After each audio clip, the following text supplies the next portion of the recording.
যদি আমি ওটাকে অনিসলামী দল বলে প্রমাণ করতে না পারি কোরআন হাদিস দিয়ে, তাহলে আমি ওই বৈঠকই আমার দল বল সহ সব জামাতে ঢুকে যাব। আর যদি তারা প্রমাণ করতে না পারে, তারা ওই বৈঠকই গোলাম আজম সাহেব তার দল বল সহকারে আমার দলে ঢুকতে হবে। কিন্তু এই রাদ্যবাদী জামাতের নেতারা এটা সাড়া দেয় নাই। আমি মনে করি যদি জামাত ইসলামের ভুল সংশোধন করে ওলামায়ে কেরামদের নিয়ে আজকে যে কটা ইসলামী দলের সভাপতি একত্রে আন্দোলন করি, এক সপ্তাহের ভিতরে ইনশাআল্লাহ বাংলাদেশে ইসলামী হুকুমত কায়েম করা যায়।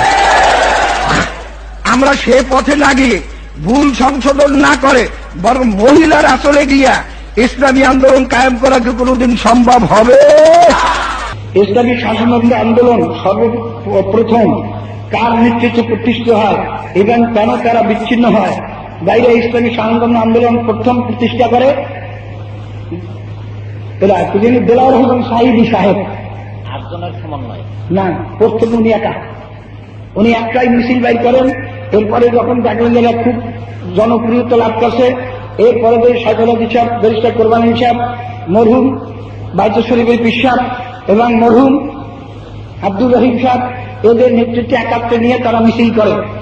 তারপর তারা বলল যে যখন এটা খুব সুন্দর দেখা যায়, তখন আমাকে আনবার জন্য গেছিল বগুড়ায়। এই মুক্তা সাহেব গেছিলেন, ব্যারিস্টার কোরবানী সাহেব গেছিলেন, মনে সাহেব গেছিলেন, যে মন্ত্রী ছিল। তাদের আমি বলছি আমি কমার্শিয়াল লোকের কথা বিশ্বাস করি না, এই আন্দোলনে নামবো, তারা কিছু থেকে সরিয়ে যাবে, শেষে আমাকে বিপদে ফেলাইবে। তখন আমার যাওয়ার কথা ছিল ঢাকা হইয়া, কিন্তু আমি ঢাকা হইয়া না গিয়া আমি ফরিদপুর হইয়া, যেহেতু সাইকেল সাহেব ওস্তাদ, তিনি বললেন তার কথা আমার রক্ষা করতেই হবে, এই ভয়ে আমি আর ঢাকাই যাই না। এরপর দেখলেন সাহিদ সাহেবের টেবিলের উপরে কোরআন শরীফ ছিল এবং সেখানে 6 জন লোক ছিল। তার সামনে এই সাহিদ সাহেব বললেন, খোদার কসম করে বলছি, কোরআন শরীফ সামনে নিয়ে বলছি, আমি আর থেকে পিছু পা হবো না। এই কসম করার পরে যখন আমার কাছে ব্যারিস্টার কোরবানী সাহেব গেলেন, হুজুর এইভাবে কসম করা হয়েছে, সবাই কসম করছে, তখন আমি মনে করলাম কসম করার কথা যদি আমি বিশ্বাস না করি তাহলে আমারই তো ইমানের ঘাটতি। তখন বাধ্য হয়ে আমি বললাম যে ঠিক আছে আমি যাব, কিন্তু আমি নেতৃত্ব দেব না, আমাকে সদরও বানাইতে পারবেন না, সাংবাদিক সম্মেলনে আমি বক্তৃতা দিতে পারবো না। এই শর্তের উপর আমি গেলাম 3 তারিখ।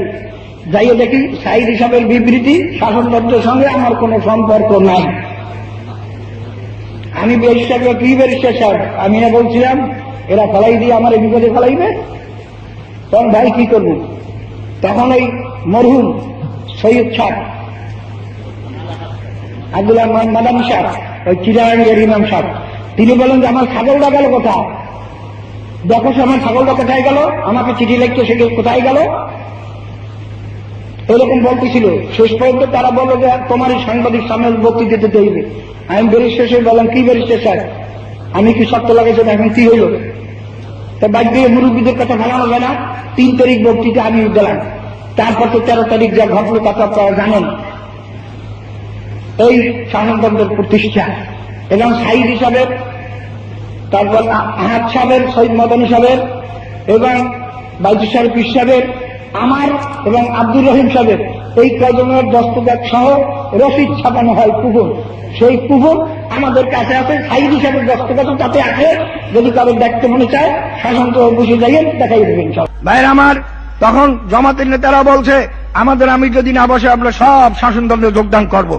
কিন্তু বাইরে আমি তো দস্তখত দিয়ে দিয়েছি এই 9 কত তারিখ জানি 23/9/99 তারিখ 23/9/99 তারিখ আমি দস্তখত দিয়ে দিয়েছি, আমি বসতে রাজি আছি।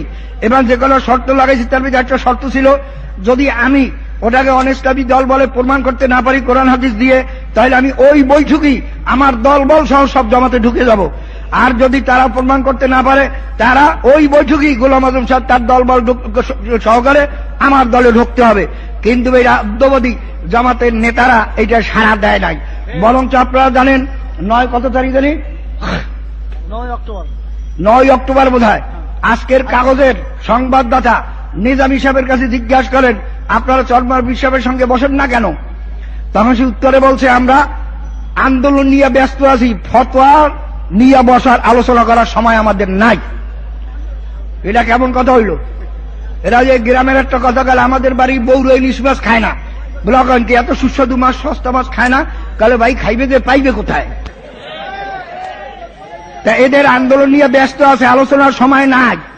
এর অর্থ কি তাদের প্যাডে কোনো বারুদ নাই? কি কথা ঠিক নয়? ভাই আপনারাই বিচার করেন, এ জামাতের কর্মীরা তোমরা বিচার করো। যদি কয়েক ঘন্টা ব্যয় করে এই বাংলাদেশে ওলামায়ে কেরামদের মুখ যদি বন্ধ করতে পারতা, তাহলে এই 50 বছর বইয়ে যে কর্মী তৈরি করতে না পারছো তার চেয়ে 1000 গুণ কর্মী বেরিয়ে যেতে একসঙ্গে। কথা ঠিক নয়?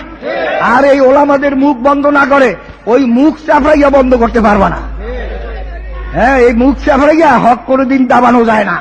যদি তোমরা এই ওলামায়ে কেরামদের জবান বন্ধ করতে না পারো বসার পরে, তাহলে 18 থেকে 103 হয়তো আল্লাহর ফজলে নিলেও যাইতে পারে। কথা ঠিক নয়? যদি আপনারা ঐক্য চান, বসেন ওলামায়ে কেরামদের সঙ্গে। এইভাবে প্রকাশ্যে ভোট দিছে নয়, নেতারা বসেন। আপনাদের দরকার পাকিস্তান থেকে, ভারত থেকে, ইচ্ছে করে সৌদি আরব থেকে আপনাদের ওলামায়ে কেরামদের আনেন। আমাদের যাদের প্রয়োজন আমরা আনি। বসেন, রুদ্দুদার পক্ষে বসে আমরা সেখানে ফয়সলা করি, মওদুদি গুমরাহ না হোক।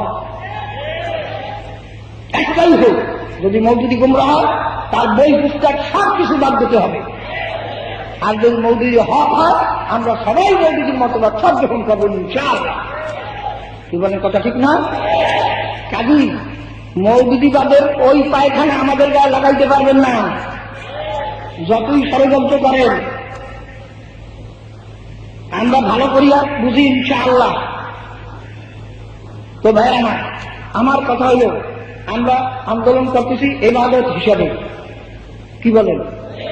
কাজে ইবাদত সহি ও তরিকা হইতে হবে। সহি তরিকা না হলে সেটা ইবাদত হবে না। আজকে নারীর ইজ্জত বিলম্বিত হচ্ছে, চুরি ডাকাতি বাড়তেছে, ঘোড়াদের বিচার বাড়তেছে, সমস্ত শিক্ষাঙ্গনগুলি অস্ত্রের কারখানায় পরিণত হয়ে যাচ্ছে। শ্রমিক পরিবহন শ্রমিকরা ধর্মঘট চালাতেছে, রাস্তাঘাট বন্ধ হয়ে যেতেছে, অশান্তি ক্রমেই বাড়তেছে। অশান্তি বাড়তেছে, অশান্তি বাড়তেছে। বলেন কি? এই অশান্তি দূরীভূত করার জন্য, শান্তি প্রতিষ্ঠা করার জন্য এসেছিল ইসলাম। আপনারা সেই ইসলাম প্রতিষ্ঠার জন্য প্রস্তুত আছেন? বলেন আছেন?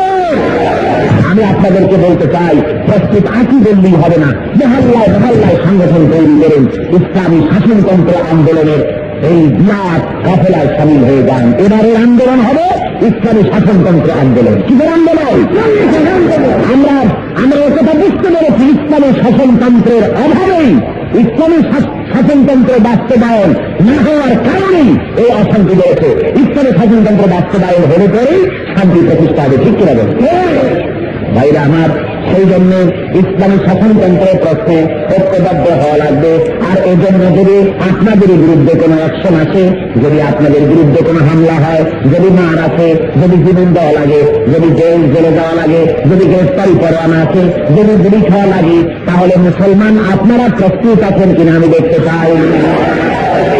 আলহামদুলিল্লাহ, আলহামদুলিল্লাহ, আলহামদুলিল্লাহ।